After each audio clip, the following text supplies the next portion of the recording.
Coach, why don't you just kind of give us your opening statement, and then we'll take a couple questions. Obviously, very pleased with the win. Very impressed with Central Michigan's football team. The last few years, they've been one of the top teams in our league. They've been physical. I think they beat Northern Illinois 3 or 4 years in a row. They're the only team when no one could beat Northern Illinois was beating them.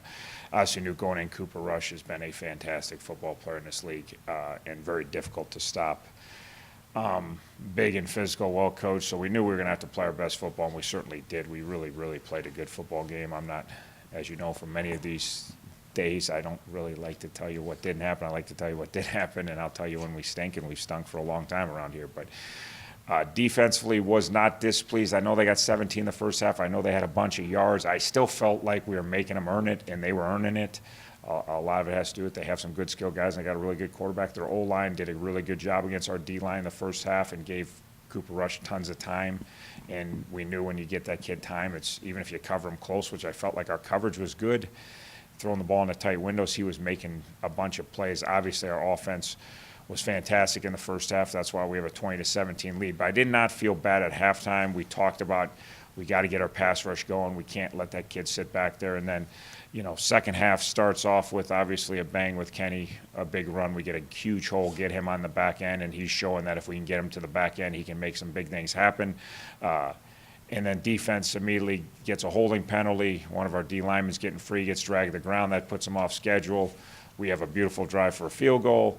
The defense gets a sack on the next drive, gets him off schedule again, and that's how you stop Cooper Rush. You don't stop him by leaving him on schedule, and then we have another big touchdown drive, and all of a sudden the game's in a pretty comfortable position, which it didn't really look like it was going to be that way at halftime. So 7 possessions on offense that we were really trying to score. We had 5 touchdowns and a field goal. It's pretty, as I said after game, just really good on offense. Like, I don't really have anything. We ran the ball, we threw the ball, we moved the ball up and down the field pretty much at will. And then even when we were trying to milk the clock late, we went on a 4.5-minute and a 5-minute drive to ice the game. So even when we weren't trying to score, we were doing what we want to do and run the football when they know we have to run it. And we were loaded up and had some big boys out there and did a nice job. And then so obviously defense was really good in the second half. So offensively, the exciting thing is, again, 4 tailbacks touch the ball, all contribute. Tight end touches the ball. All sorts of wideouts touch the ball. Quarterback plays very efficiently, throws for 4 touchdowns, has no interceptions, runs for 60 yards. We lose our starting left tackle in pregame. We found a new way to lose an injury. We lose one in pregame. And Skabinski comes in and plays, kid that missed the first 6 weeks of the season as a redshirt freshman, and now he comes in and plays most of the night. Rig gave us some reps and gutted through his injury that he had. He got out there some, but then he got another injury and had to leave the game. So very proud of all the different guys that are contributing. And then obviously we play, anybody watch this, we sub all the time on defense. We got guys rolling, particularly up front, all the guys that are contributed, and then on ST too. So lose Tony to a targeting penalty, and Merrimee comes in, and we don't skip a beat, and we have to take him off, obviously ST, and Kobe Burst comes in, makes a tackle on the first ST, replacing Tony Reed. So just tons of kids are contributing to the success, and it's been a lot of fun to watch. Just to be sure, Tony will be back for the entire game this week? Yeah. What can you tell us about Buffalo? Big, physical, athletic, kind of like they've been the last few years.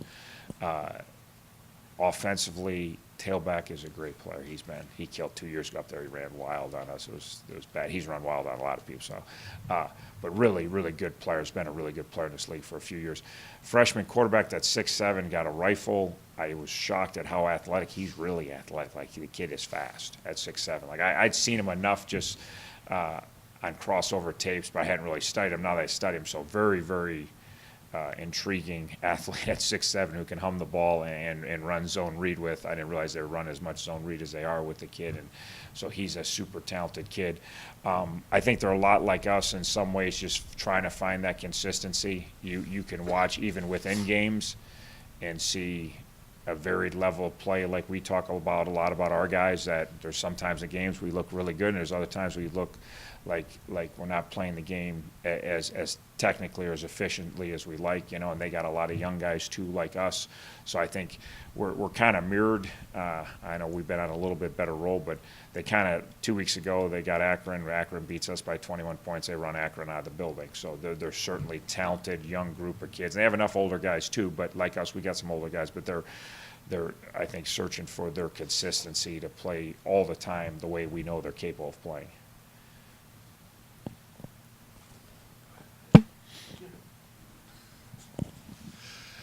Talk to me a little bit about the defense, because it's been coming. But that second half the other night against Central Michigan, it was really as dominant a performance as I can remember. They got across midfield one time in that second half. Yeah. Obviously, again, I don't. We didn't do anything different in the second half. We just, again, I don't. Like I said, we played pretty sound. We weren't out of position. And then the second half, we got them off schedule. That was the difference. We got that holding penalty, and now it's 1st and 20 on the first. And that against a good offense, if you can't get them off schedule, they're going to drive the ball. And that was the difference of the two halves, really. And then 2 of the next 3 drives, we got sacks. One was a sack, fumble, one was a sack. And then really, the second half defense has a lot to do with our offense. I mean, defense played 4 possessions. So teams play 8 possessions in our half. Our defense played 4 possessions. And that's what we've been trying to build here. Like, we're going to play team football. We haven't done a very good job of it up until the last month. But how do you complement the other side of the ball? The interception, even though we give up 17 in the first half, that interception we get in the first half is huge, because that's why we have a lead at halftime. We got a short field at 25, and then offensively complementing our defense, which, last year we led any type of football in the world in 3 and outs. I mean, our defense was on the field all day, every day. Even when they played good, they got worn out. Now you play 4 possessions in a half it's almost ridiculous in this day and age of fast-paced football. And then 3 of the 4 you get them off schedule, and then one of them, Bucci makes a heck of a play on 4th down to get us off the field in the other one. So you play 4 possessions and you stop all 4 possessions, but the pass rush and then the D-line penetration on the holding penalty, that's, everybody says we got lucky at hold. No, we had a guy beat their guy physically and got dragged to the ground. That's just like getting a sack or a tackle for loss, is you force them in a position to drag you to the ground. So 3 of the 4 possessions, our D-line got them off schedule, and then all of a sudden you got a very good chance. So, and then obviously offensively, not only scoring but just demoralizing. When you have a lead and their defense can't get off the field, it can be very demoralizing for the opposition, and our offense did a great job of that. So I guess Rigg will be back this week then? Yeah, we're hopeful. It's way too early to tell. We got Rigg, we got all sorts of guys that last night were in various apparatuses, from harnesses to boots to you name it. So but I think there's the definite possibility him, and it was a physical game, and there was a lot of running on both sides of the ball, and so there was a lot of guys Saturday, Sunday that we could definitely use the extra day, which is nice. Really, ever since Gus came into the frame, his speed has almost seemed to have opened up the offense, given the fact that he's a running threat. What has he brought to this offense that Billy couldn't bring? Or not that he even couldn't bring, like what does he bring to the table in a unique way? Yeah, well, just he obviously is more of a dual threat guy, obviously, and whether he's running, which Saturday ran for 60 yards on design runs, on non-design runs, or just like you said, the threat of the run is always there, which defensively it alters what you do when there's a guy that can run. So that's anytime you face an athletic quarterback, it stresses the defense in ways that you don't like to be stressed. The other thing with him is he's taking care of the football, okay, which we've been talking about here. Like, he's taking care of the football. He's played 4 games. He's thrown 10 touchdowns. He's thrown no picks. He's had one fumble that was on him and 1 fumble that wasn't on him, So he's really taking care of the football in his 4 games, which has given us a chance, which any good team has to do.